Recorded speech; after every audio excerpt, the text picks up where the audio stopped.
A continuación, programa mixto. Este espacio es retransmitido por la emisora de la CBG, La Voz de Guayana, 89.7 FM. 7 de la mañana. Es hora de poner en la aventura diaria de la vida y sus matices temas sobre el tapete. En el canal clásico de Radio Nacional de Venezuela nos acompaña Vladimir Acosta, con el trasfondo histórico de nuestra compleja realidad.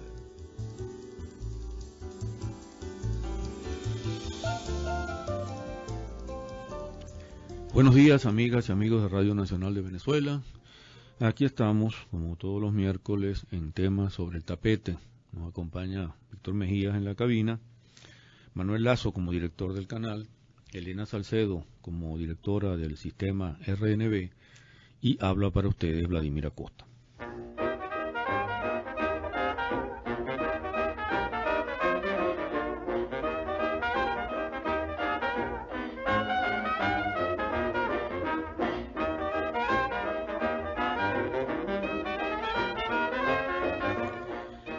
Bien, amigas y amigos, hoy quiero hacer un comentario. Voy a dedicar la mayor parte del programa a hacer un comentario sobre una película, sobre la película Avatar. Desde hace varias semanas he estado por hacer este comentario, pero ha habido otras cosas más importantes que he preferido tratar. Pero en esta oportunidad vamos a hablar de Avatar. Vi la película, por supuesto, hace algunas semanas, hace cerca de un mes, y quería hacer el comentario. Antes de hacer propiamente el comentario, quiero destacar algunas cosas que son las que me llevan a hacerlo. La película Avatar, el último éxito de Hollywood, puede decirse, dirigida por Cameron, el que hizo la película Titanic hace algunos años también, que fue otro gran éxito comercial, ha sido un extraordinario éxito comercial, una película que, manejando siempre las cifras que manejan las empresas mediáticas, es una de las películas más costosas de la historia. Costó alrededor de $500 millones. Hay que ver lo que es $500 millones. Se caracteriza por un despliegue tecnológico y visual importantísimo e impactante, y en cosa de un mes, algo así, un poco más de un mes, casi 2 meses, ha recaudado $2.000 millones, pasa ya de $2.000 millones. Entonces es la película más taquillera de la historia, etcétera, etcétera. Pero el problema no solo ese, que sea la película más taquillera de la historia, sino que la película ha dado lugar, por su tema, por su argumento, a un debate y a una serie de análisis y comentarios que no solo presentan la película como una auténtica maravilla cinematográfica. Algunos hablan enloquecidos de que la historia del cine se divide en antes y después de Avatar, que esto representa una revolución, como el paso del cine silente al cine sonoro y cosas por el estilo. No solo es esto, comentarios absolutamente exagerados que voy a tratar de tocar más adelante, sino lo maravilloso que es la película desde el punto de vista de la imagen, desde el punto de vista de la creatividad, desde el punto de vista de la tecnología impresionante verdaderamente que muestra la película, y lo más interesante y lo que me lleva más que todo a hacer el comentario, a que se trata de una película revolucionaria, una película antiimperialista, anticolonialista, una película ambientalista, y una película que algunos no dudan en calificar de una especie de obra socialista o comunista, o de alguna forma que plantea el socialismo y el comunismo como alternativa al capitalismo y al imperialismo y todos los demás. Es decir, hay unos comentarios allí, yo he leído buena parte de ellos, que verdaderamente son insólitos y que son de una ingenuidad impresionante, y una ingenuidad que es propia justamente de este mundo actual en que vivimos, en este mundo de esa profunda confusión ideológica, ese pastel ideológico que es producto de las décadas de neoliberalismo, que destruyeron todas las bases teóricas, los principios, los conceptos no solo revolucionarios, sino incluso los conceptos de del propio lenguaje social, del propio lenguaje de los análisis de la sociedad, y que en medio de ese pastel, esa tremenda superficialidad, esa simplicidad y esa tremenda ignorancia, ¿verdad?, permiten entonces que se puedan hacer comentarios como este. Claro, aquí hay cosas que yo quería decir de una vez, lo voy a comentar también luego, pero Hollywood es el centro, uno de los centros del poder ideológico de este planeta. La industria hollywoodense ha sido siempre un centro del poder ideológico de este planeta, uno de los principales centros de difusión de la ideología dominante en los Estados Unidos. Tiempo de la Segunda Guerra Mundial, entonces los malos eran generalmente amarillos, todos tenían cara de japoneses, eran también los nazis, pero un poco menos malos porque después todos los nazis eran blancos y no amarillos y cosas por el estilo. Los malos después pasaron a ser los comunistas con el macartismo, los malos últimamente son los árabes y los musulmanes, etcétera, etcétera. Todo eso lo sabemos, pero es bueno recordar. En el contexto actual de la basura sistemática que distribuye la industria cinematográfica de Hollywood, que es algo realmente impresionante, justamente dirigida a embrutecer, a que la gente no piense, a manipular por completo a la gente con imágenes, con efectos visuales y todo lo demás que sabemos. En medio de la crisis económica que viven los Estados Unidos hoy, que vive todo el capitalismo hoy, y en medio de esa crisis intelectual, pues de esa falta de argumentos, de ideas, de ese embrutecimiento, hay en esta película un intento de hacer un poco otro cine, de hacer un cine que fuese algo menos rutinario, algo menos imbécil que el cine usual, y aprovechar, repito, ese pastel mental imperante hoy, esa simplicidad, esa confusión ideológica de todo tipo, esa pérdida de toda serie de ideas, para meter gato por liebre. Meter gato por liebre, como ha sido siempre la idea de Hollywood, que detrás de cualquiera de sus películas, o en medio de cualquiera de sus películas, está por supuesto la ideología que ese sistema mediático representa como parte pues del sistema imperial. Yo después de ver la película me imaginaba un poco como los autores, el director Cameron y los guionistas y todo lo demás, discutiendo un poco el guión.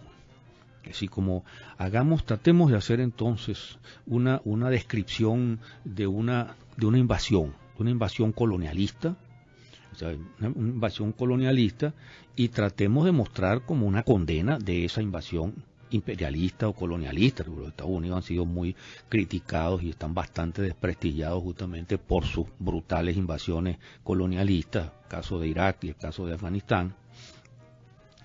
Tratemos de mostrar otra cosa que evidentemente pega y paga, si le atrae a la gente y al mismo tiempo sirve para obtener recursos. Imaginemos entonces un pueblo invadido por esa potencia o ese poder colonialista, que se defiende y que logra enfrentar con éxito a los invasores. Encontramos un final feliz típico de los Estados Unidos.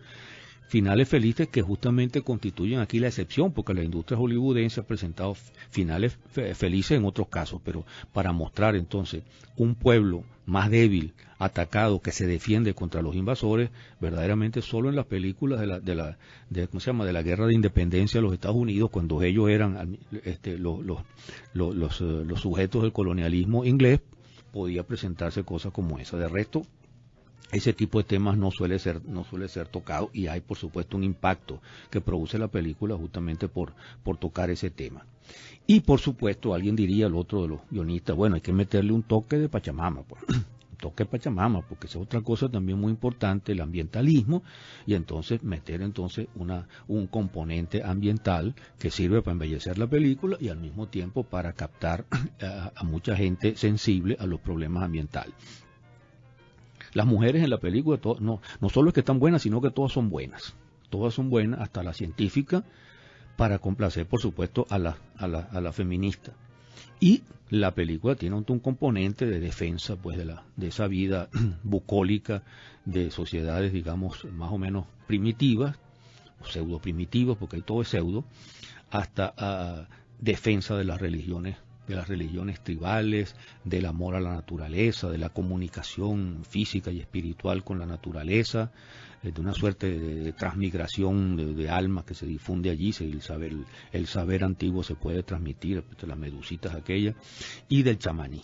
Es una ensalada, verdaderamente, la ensalada completa, ideal para este mundo de confusión ideológica y de clichés simplistas. En fin, pues una película que está hecha para contentar a todo el mundo, desde la que podríamos llamar la derecha hasta la izquierda.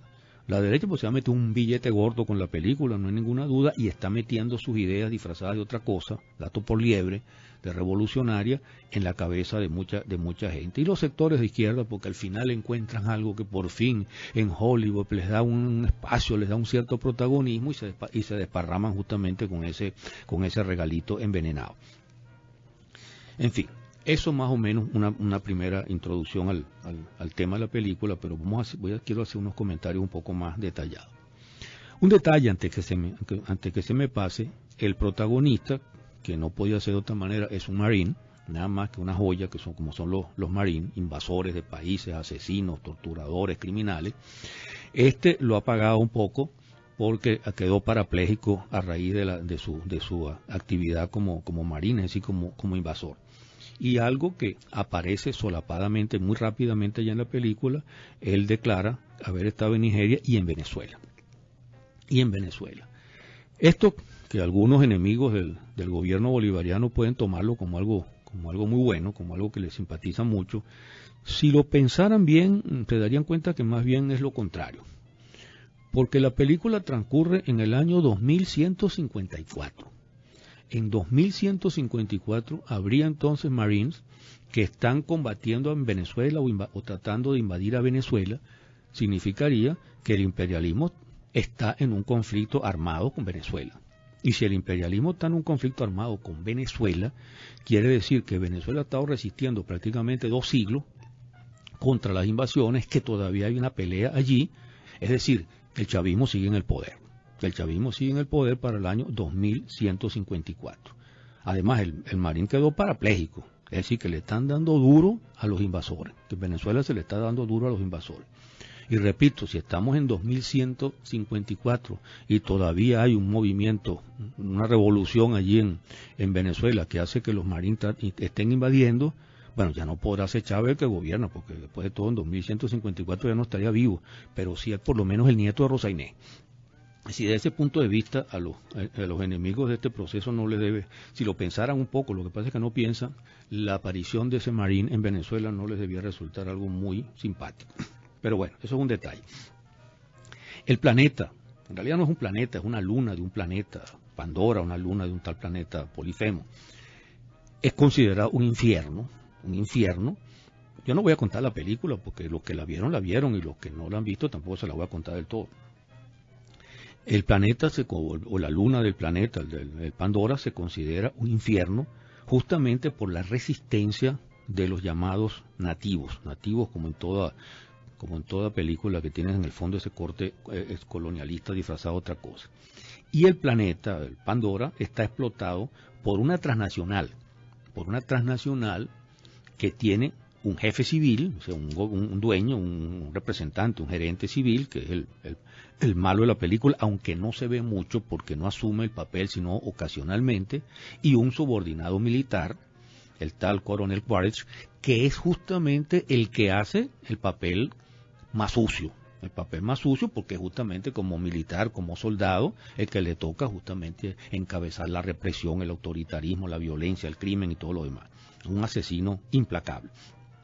Estos son los que mandan justamente, estos son verdaderamente los malos de la película, sobre todo el que más se ve que es el militar, el civil es el hipócrita, como siempre, sacan un momento la materia que tienen que robarse allí y hace algunos comentarios, pero el que asume la responsabilidad es por supuesto el militar.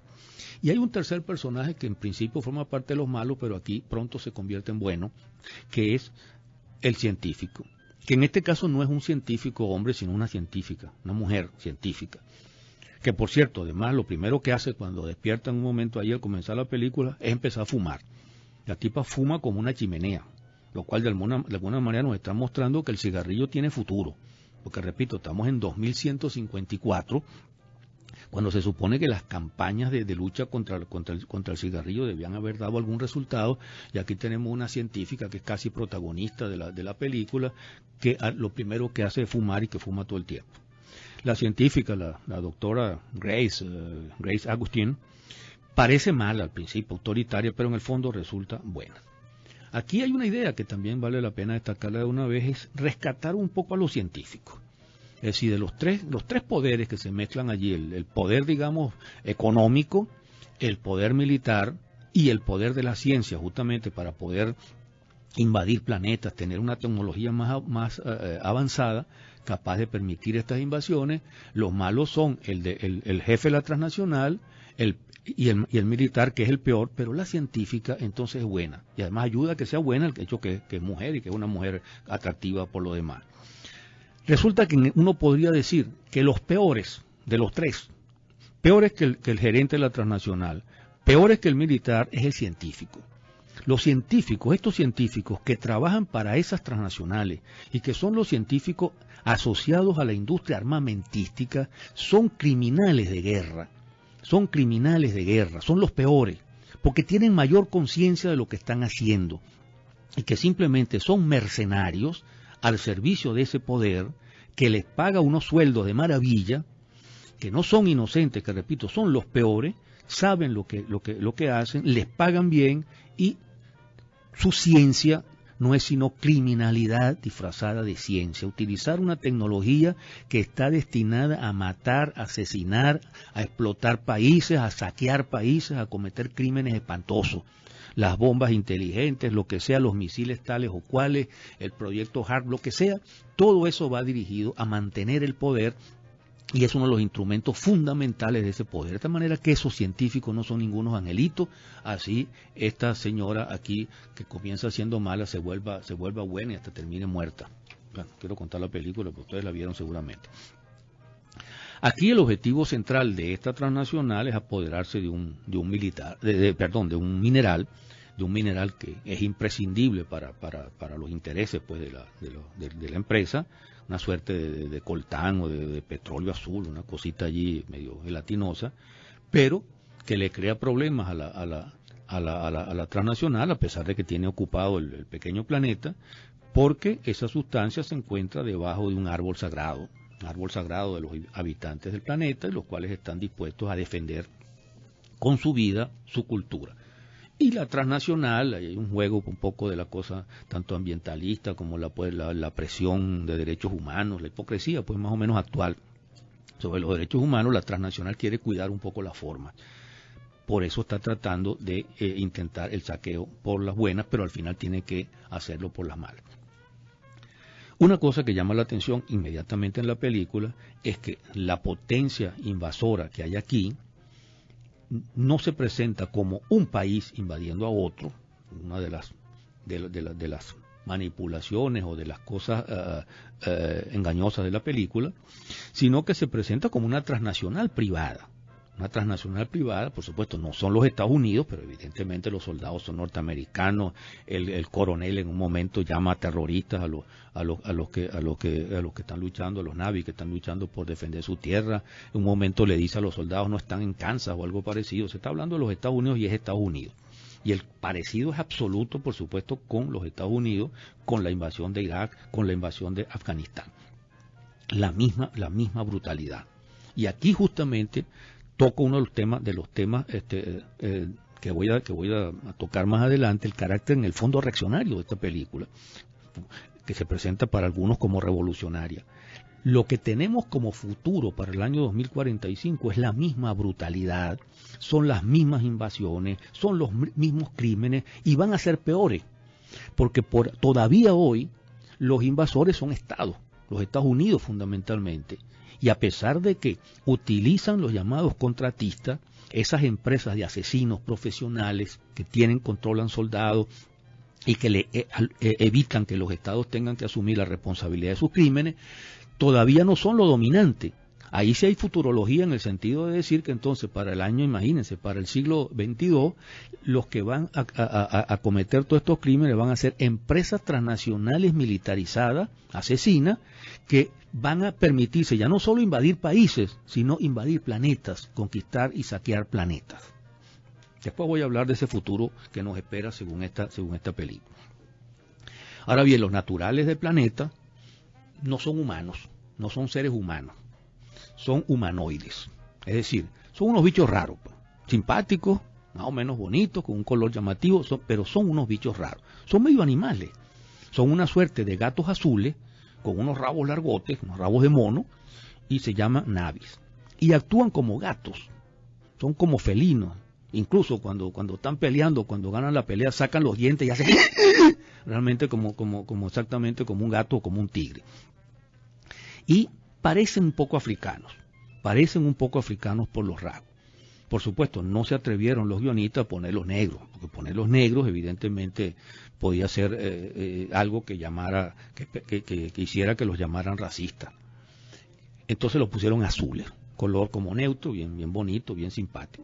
Pero se parecen, por supuesto, a tribus africanas, por los collares, por los ritos, y te parecen también de alguna manera a nuestros indígenas, digamos, amazónicos, por su veneración por los árboles, porque son tribus, porque viven en un contacto con la naturaleza. Y tienen hasta un toque un toque, digamos, indio, por los avatares. Esto se llama avatar justamente, y avatar, como debe saber la mayor parte de la gente, son encarnaciones de dioses, es decir, así como Krishna es un avatar de Vishnu, es decir, Vishnu se encarna en un ser humano que es al mismo tiempo medio dios. Aquí se juega con el concepto de los avatares, tanto porque lo practican los invasores como porque creen en ellos los Navi. Otra cosa importante, la cosa está un poco desordenado porque realmente no se trata de un trabajo, de una tesis sobre la película, sino algunas ideas anotadas después de verla y de pensar un poco en ella. Otra cosa que llama la atención y que muestra con toda claridad el carácter colonialista, racista de la película, es que en la película al final momentáneamente triunfan los Navi, logran finalmente derrotar a la transnacional invasora, con lo cual el honor de los Estados Unidos queda limpio, porque los derrotados no son los Estados Unidos, sino una transnacional, aunque todo sea gringa. El racismo se muestra, y el colonialismo, en que para ganarle a los blancos invasores, los Navi, los nativos, los gatos monos estos, necesitan un ser humano de verdad, porque ellos no son humanos, ellos son humanoides. Se necesita un blanco, un blanco. Y un blanco gringo, pues un blanco de la misma procedencia que los invasores de la transnacional. Un blanco que los lidere, que es el protagonista, que es el Marine, que es una suerte, ahí se demuestra en la película, como en cualquier película estadounidense, películas de vaqueros, películas de aventura o películas de lo que sea, un superhombre. El tipo es tullido, está parapléjico, pero cada vez que se transforma en Navi se convierte verdaderamente en el superhombre. Es capaz de dominar a los hombres, de dominar a las bestias, a las especies de pterodáctilos esos en que andan montados los Navi. Lo que sea, lo que se le atraviesa, él lo domina y termina ganado por los Navi. Se empieza a identificar, se enamora, por supuesto, se enamora de una gata de lo más simpática, de lo más atractiva, se enamora de ella y por el amor se va identificando con esa cultura, con esa vida, y va entonces rompiendo un poco mentalmente con su poder, con su procedencia. Ahí está un poco la trampa también que seduce a los espectadores, y se pone entonces a defender y se la juega en la defensa de los Navi. Pero esto es colonialismo y racismo puro, porque los Navi solo no pueden, son inferiores, ni siquiera son seres humanos plenos. Y necesitan entonces el blanco que sea el líder y que se ponga a la cabeza de ellos y que pueda entonces enfrentar a sus adversarios. Aquí tenemos a una suerte de Tarzán del siglo XXII. Esto es Tarzán, porque además hasta la poca ropa facilita la comparación. Un Tarzán azul, el rey de la selva, en pleno siglo XXII.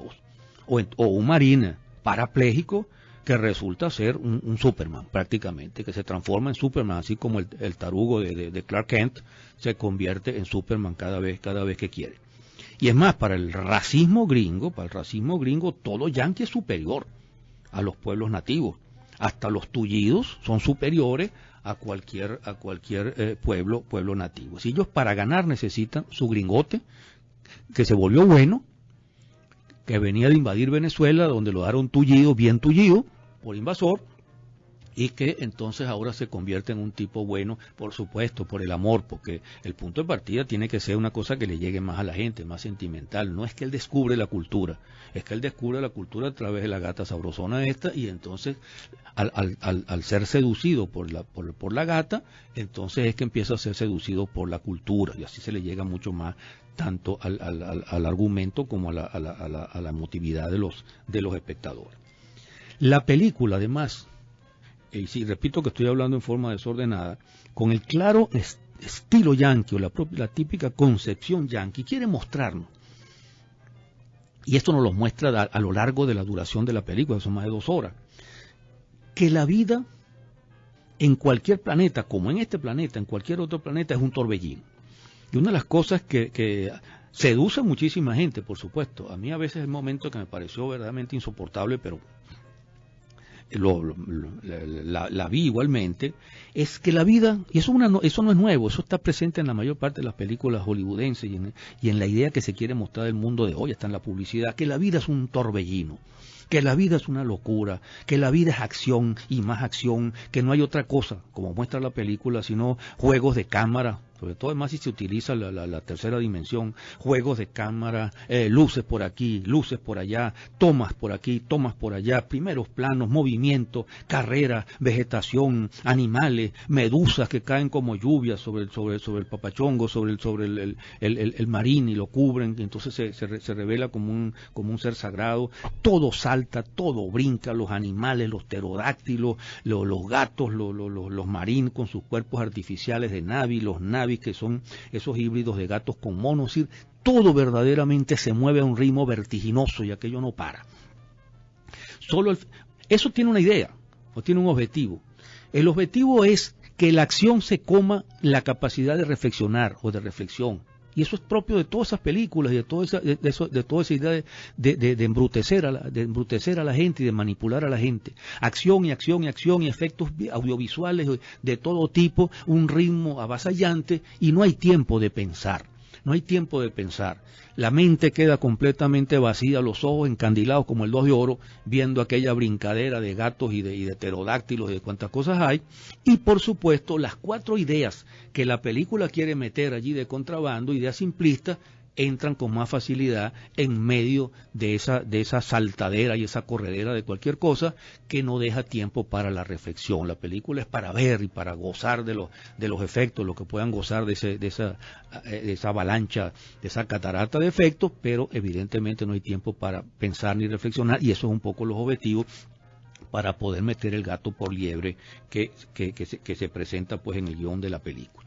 Ese ritmo violento y esa corredera para todos lados. Solo al final, un poco antes del final, más o menos la última tercera parte de la película, cuando el marine enamorado de su linda gata empieza a identificarse con los Navi, la película empieza a cobrar un cierto sentido más allá de la avalancha de imágenes, porque allí se está pasando entonces a convertirlo de un marine con un cuerpo inducido de Navi, a convertirse él mismo, se va convirtiendo en un Navi, un poco como las historias aquellas de aquellos españoles de la conquista que se identificaban con los indios, porque tampoco es muy original en eso, y que después fueron entonces caciques de los indios, empezando por Vasco Núñez de Balboa, que sería el más famoso o el más conocido de todos ellos. Y la película cobra allí entonces un cierto sentido, se llega a una suerte de ritual de matrimonio en el sitio sagrado entre el marine Jake y su gata Neytiri, que por cierto a mí me recuerda a la playa de Kulabú, la playa esa que tiene el fantasma allá en su isla del Edén y todo lo demás, ¿no? Con la arena dorada y no sé qué cosa. Y luego la violencia resurge. y viene la violencia, por supuesto, más brutal al final. Una violencia que evidentemente tiene un contenido maniqueo y, como decía hace un rato, un contenido que es colonialista y que es racista. La batalla va a ser una batalla final fundamentalmente entre el marine, el coronel Quaritch, entre el coronel Quaritch y el marino Jake. Es decir, la típica batalla maniquea de las películas estadounidenses entre el malo y el bueno. Pensá en cualquiera de esas películas de vaquero que termina finalmente con un duelo a tiros allá en el OK Corral o alguna cosa de esa. Los dos titanes, porque son dos titanes verdaderamente, el malo y el bueno. Y aquí no importa que el malo sea blanco, porque es que el bueno también es blanco. Y justamente no importa que el malo sea yanqui, aunque no es realmente, no es totalmente yanqui, es la transnacional, pero uno sabe que es yanqui, pero también el bueno es yanqui. Es una pelea entre ellos, los dos titanes, para justamente decidir el destino del pobre planeta. Al final todo queda entre blancos, pues, porque el marino convertido por Avatar en un Na'vi sigue siendo un blanco. Y en la película de alguna manera tiene una cierta relación con Obama, porque Obama es justamente negro con el alma blanca y este es azul con el alma blanca. Otro comentario que quería hacer sobre la película es sobre la extraordinaria riqueza tecnológica. Yo creo que aquí hay un cierto bluff, esa supuesta tecnología. Aquí hay mucho de cosas ya vistas hace muchísimo tiempo, solo que recreadas entonces con unos recursos tecnológicos mucho mayores, pero la originalidad es absolutamente limitada o prácticamente nula. Uno lo que tiene por allí son los fulanos pterodáctilos estos, los azules y los que son de amarillo, que es el super pterodáctilo, que él termina dominando también para mostrar que él es Tarzán. Unos rinocerontes raros con unas cabezas y unas rayas de cebra, unas cabezas afiladas como de jirafa con unas rayas de cebra. Es decir, todas unas composiciones truculentas allí, iguales a las de montones de bodrios de supuesta ciencia ficción, solo que, repito, son más truculentas y tienen más recursos tecnológicos. Además, la tecnología de los propios invasores tampoco impresiona, no impresiona, es la tecnología de hoy, ni siquiera del futuro, y no se les ocurrió inventar unas cosas distintas, es mucha más pantalla que otra cosa. Unas naves espaciales chatas, que son los instrumentos de transporte de la carga de los militares, de las bombas, de los misiles, unos helicópteros igualitos a los helicópteros de los invasores yanquis de hoy. La diferencia, en lugar de tener una hélice, en el centro tienen dos especies de ruedas con una orejota en las cuales se mueven las hélices. Las bombas, los misiles, los mismos fusiles, la misma pinta de los soldados, verdaderamente hay muy poca originalidad de allí. En el fondo, aquí de lo que se trata es del mundo de hoy, proyectado 2 siglos hacia el futuro. Lo más ingenioso que uno diría en términos de tecnología es justamente la idea de la conversión de los marines, de los soldados, de los invasores en avatares, que tiene además un mensaje que es interesante ver. Esto no es nuevo tampoco, y esto no es ficción científica para el futuro. ¿Cómo fue la invasión de Panamá hace 20 años? ¿Y cómo son hoy la mayor parte de las invasiones estadounidenses? Pero digo la invasión de Panamá, que fue típica en 1989. Las invasiones de otros países latinoamericanos en otra época los hacían soldados rubios, soldados norteamericanos, típicamente norteamericanos. Ahora, con la masa de latinos desesperados y pelabolas que hay en los Estados Unidos, a los cuales se les brinda la oportunidad de ascender socialmente, alcanzar calificación de ser humano completo, metiéndose al ejército, esos mismos latinoamericanos son los invasores. De tal manera que en la invasión de Panamá, la mayor parte de los soldados que estaban invadiendo Panamá eran negros, o eran mulatos, o eran morenos, y todos hablaban español. Un español horrible, chapuceado, pero los panameños tampoco lo hablan muy bonito, por la colonización gringa que tienen encima. De tal manera que no parecían invasores, sino que parecían de allá. Y eso facilitaba de alguna manera la invasión. Es decir, ni siquiera había que apelar a una tecnología tan aparatosa como la que se utiliza en esta película. Simplemente, si uno va a invadir un país cuya población es negra, lleve negros. Si usted va a un país de catirotes, lleve catirotes. Si usted va a un país de gente que mide 1,40 m, para los pigmeos del Congo, del Camerún, lleve entonces gringuitos chiquitos de bolsillo, achaparrados, shorty. Es decir, en fin, esa misma idea es una idea vieja, política, ideológica, que en este caso se le da entonces un revestimiento tecnológico, que es meter a los tipos en aquellas especies de urnas o de cajas.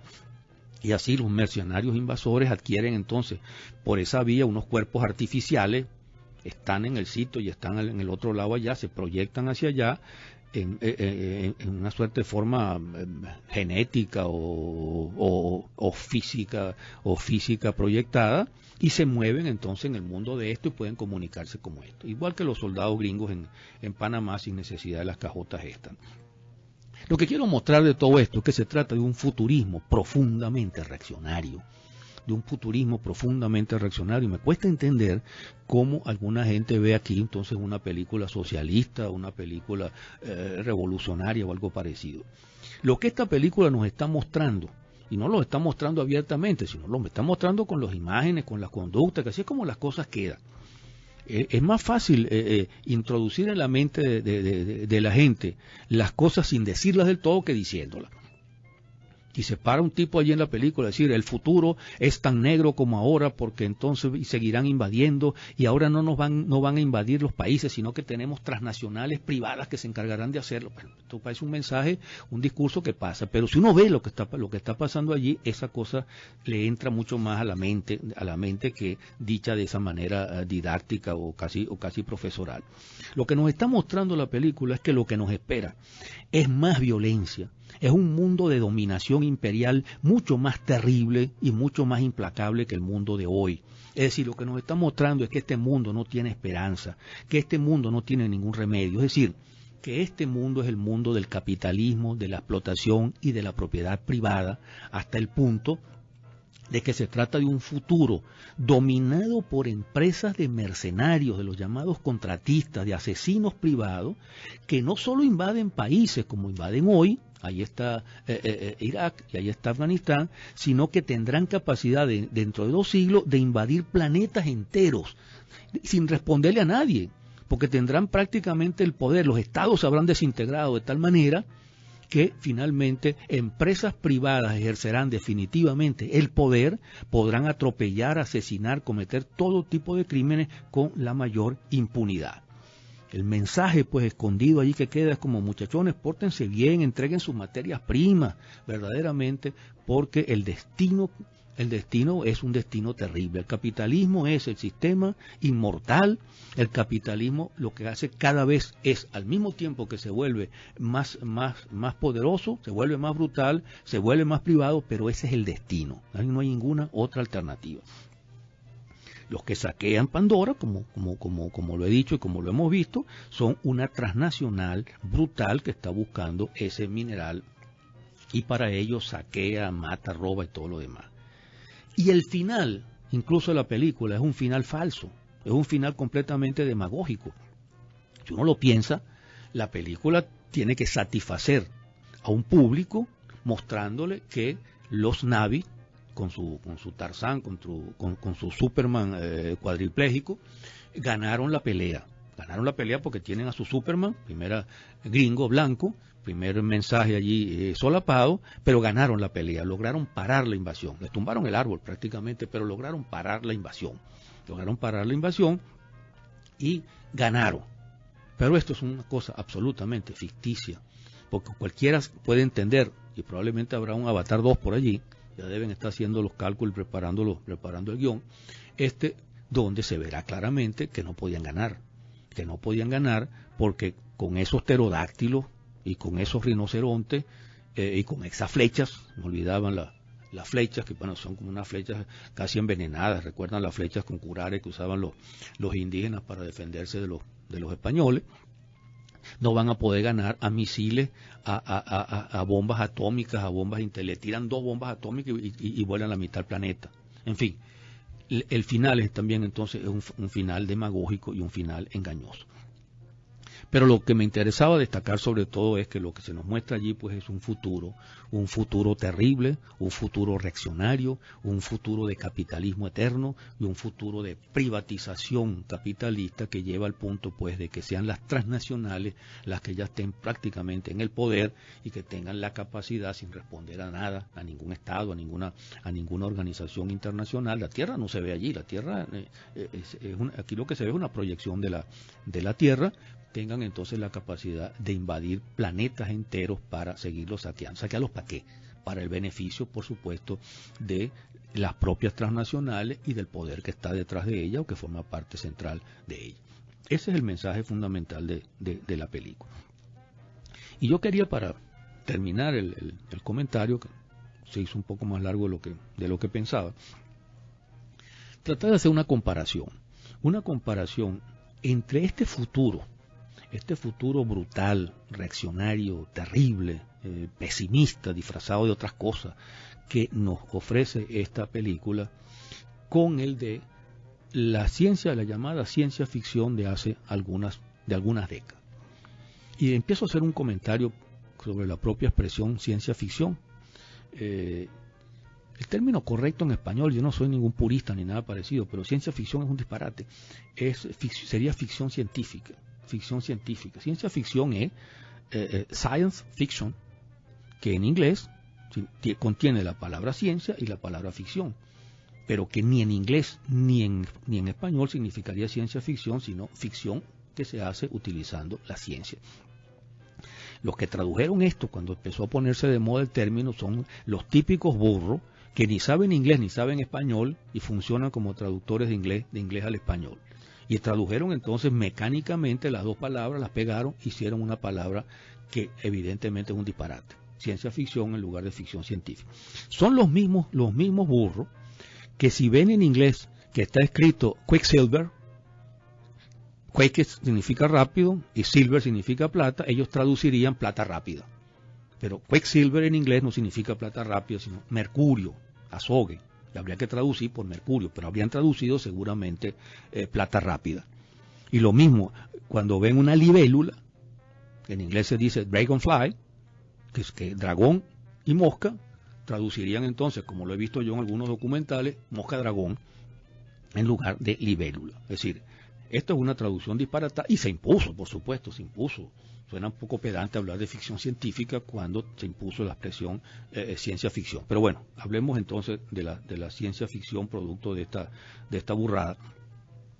Y lo que quería comentar quería hacer una comparación entre algún tipo de ciencia ficción de hace algunas décadas comparado con esta pseudociencia ficción. Esto sí es verdaderamente ficción que no es futurista, sino que nos proyecta la realidad hasta el futuro, que ha sido tradicionalmente uno de los defectos de cualquier ficción científica capitalista.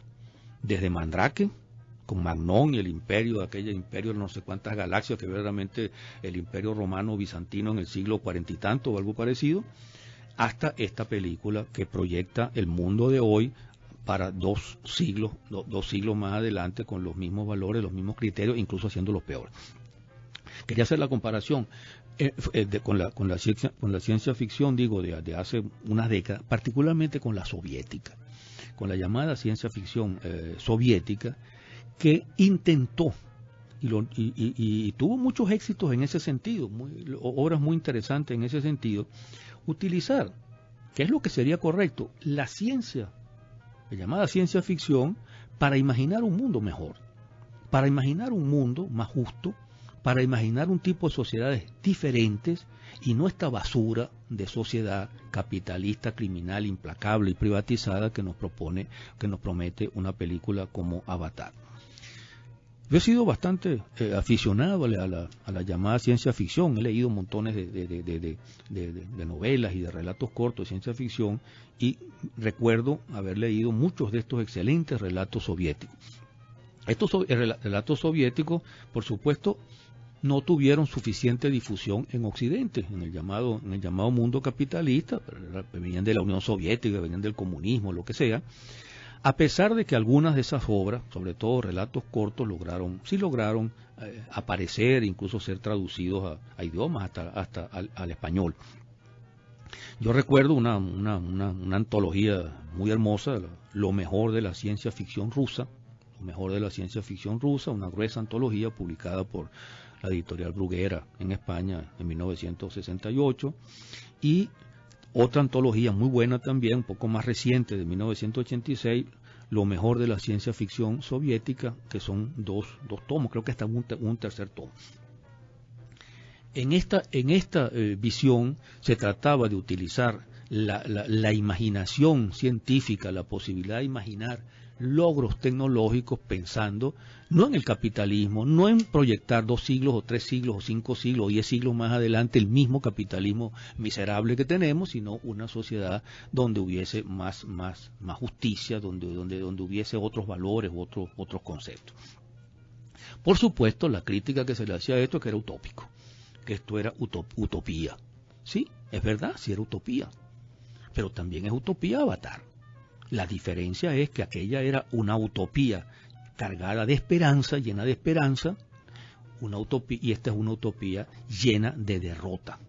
En esta el capitalismo es el sistema eterno, el capitalismo es el modelo, el capitalismo es el fin de la historia, y las cosas lo que hacen es avanzar para hacerse peores, para ser más implacables, para ser más privatizadas y para ser más criminales y más irresponsables. Y esto es justamente algo que es lo que uno tendría que cuestionar a partir de esta película, porque el capitalismo justamente necesita ese aliento hoy que vive en esa profunda crisis, y uno de los objetivos de alguna forma es infundir pues una pasividad prácticamente entre la gente. El capitalismo está podrido, se mantiene realmente porque no hay fuerzas organizadas capaces de enfrentarlo pues a nivel mundial, y porque pareciera que la única forma de enfrentarlo es justamente convenciendo a uno de los líderes gringos para que se ponga a la cabeza de las tropas que van a luchar contra el imperialismo. Si necesitamos entonces un marín que venga a ser el líder, el único que pueda entonces con su tecnología, con su sabiduría, con su conversión pues al primitivismo que describe la película, salir entonces a hacer que los primitivos, los gatos monos azules, puedan entonces triunfar de la tecnología imperialista, que es una fantasía absolutamente disparatada. Y digo la ciencia ficción, la llamada ciencia ficción soviética, porque era la que, no siempre por supuesto, a veces hubo cuestiones imaginativas y cuestiones hasta basadas, centradas fundamentalmente en la tecnología, perdiendo de vista otras cosas, pero hubo muchas obras, muchos relatos de esos de una extraordinaria calidad, pensando un poco en un mundo mejor. Pero digo que no solo era la llamada ciencia ficción soviética, sino también la que podríamos llamar occidental, prácticamente inglesa y estadounidense. No toda. La mayor parte de la ciencia ficción estadounidense estaba basada fundamentalmente en la misma idea, pues, de proyectar el capitalismo exactamente como hacen como los picapiedras cuando pasan de picapiedras a supersónicos. Exactamente, es el mismo mundo. Los picapiedras viven en el mundo capitalista en el pasado remoto, y los supersónicos viven en el mundo capitalista unos siglos más allá. Pero el capitalismo es el único sistema que ha existido, el único sistema válido, la única forma de concebir la vida. Eso dominaba la ciencia ficción estadounidense, pero hubo también, y inglesa, pero hubo también unos autores que vale la pena recordarlos aquí, porque dejaron algunas obras muy interesantes, muy valiosas, en el sentido pues de una ficción científica que abriera esperanza de un mundo mejor, de un mundo más humano, menos violento, menos criminal, y de un futuro donde los cambios no solo fueran cambios tecnológicos, sino también cambios sociales. Y yo pienso fundamentalmente en autores como Asimov, y pienso en una obra excelente, Los propios dioses, una extraordinaria obra de ciencia ficción, y sobre todo pienso en Arthur Clarke, que me parece de todos esos autores, Arthur Clarke no es norteamericano, sino británico, inglés, que dejó unas obras de ciencia ficción extraordinarias. 2001, Odisea del Espacio, que fue llevada al cine por Kubrick, una extraordinaria película. 2010, también llevada al cine por Kubrick. Cita con Rama, que es una extraordinaria obra, y una obra que a mí siempre me pareció de la más hermosa de Clarke, El fin de la infancia. El fin de la infancia, una obra que yo realmente recomiendo la lectura de esa obra, que es una obra verdaderamente hermosa, extraordinaria, y donde uno ve la utilización de la ciencia y la tecnología para servir a una causa distinta, que sea esta promoción de la violencia ciega de lado y lado, tiros, carreras, patadas, brincos y todo lo demás, y la única condición para enfrentar la violencia a los poderosos, que uno de los poderosos se ponga a la cabeza de los que quieren enfrentar. En fin, termino. ¿Se fue la luz completa? Sigo. Termino, bueno, haciendo un comentario final. Es una película que de alguna manera expresa el imperialismo de hoy, de alguna forma.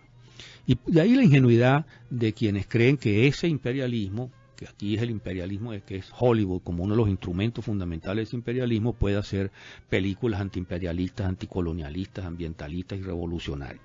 Hollywood es, y ha sido, y lo repito, el centro del poder imperial en términos mediáticos. Ese centro del poder internacional, del poder imperial en términos mediáticos, responde fundamentalmente a esos intereses. Y hoy, lo decía al principio, un poco la idea de salir de toda esa basura un poco desgastada de películas por el estilo de Rocky, de Pelotón y de algunas otras cosas, que se siguen haciendo con otros nombres, hacer una película donde se tomaran un poco algunas de esas cosas que están en el ambiente para darle un toque más o menos progresista y con ello meterse un billete peludo que ya va por los 2.000 millones de dólares, los 2.000 millones de dólares. Imaginarse al imperialismo, y Hollywood, repito, es la expresión mediática cinematográfica del imperialismo. Imaginarse al imperialismo haciendo una película antiimperialista, que además costó 500 millones, verdaderamente es ingenuidad. Esto es un poco el imperialismo de Obama, el Smart Power, el imperialismo de Obama, con toda esa patraña, ese juego mentiroso hacia el progresismo, hacia cierta difusión de unas actitudes que parecen diferentes a las actitudes brutales del pasado, pero que son, repito, y creo que he tratado de mostrarlo aquí, las mismas actitudes del pasado proyectadas hacia el futuro, y en el fondo de este mensaje de cambio, de lucha, de pelea de los débiles contra los pobres y de triunfo de los débiles contra los fuertes y de triunfo de los débiles sobre los fuertes, hay por supuesto todas estas patrañas, todos estos valores que detrás de un argumento que capta mucha gente y detrás de una tecnología que emociona a mucha gente, estas cosas van entrando allí como vaselina en medio de una acción apabullante que no deja tiempo de pensar, para que las cuatro ideas que están en el fondo de la película, que son ideas viejas y bien reaccionarias, puedan entrarle en la mente a la gente con mayor facilidad. Bueno, creo que con esto he dicho algunas cosas sobre mis impresiones personales y mi evaluación de esta película. No pretendo ni convencer a todo el mundo, ni que todo el mundo esté de acuerdo con lo que digo. Como siempre, son temas para pensar en ellos, para reflexionar, para discutir. Porque la idea justamente es que uno pueda analizar las cosas y no dejarse llevar arrastrado por un ritmo enloquecedor de movimiento que justamente le quita a uno la capacidad de pensar, que lo manipula por completo. Bien, hemos terminado, hemos trabajado para ustedes, Víctor Mejías en la cabina, Manuel Lazo como director del canal, Elena Salcedo como directora del sistema RNB, y he hablado para ustedes Vladimir Acosta. Espero nos volveremos a escuchar el próximo miércoles, creo que es miércoles de ceniza, en este mismo canal, a esta misma hora, con las crucecitas de ceniza o de otra cosa en la frente. Bien, hasta entonces que tengan una feliz mañana, un feliz día, y que disfrutar de un carnaval, esperando que todos estemos vivos al regreso.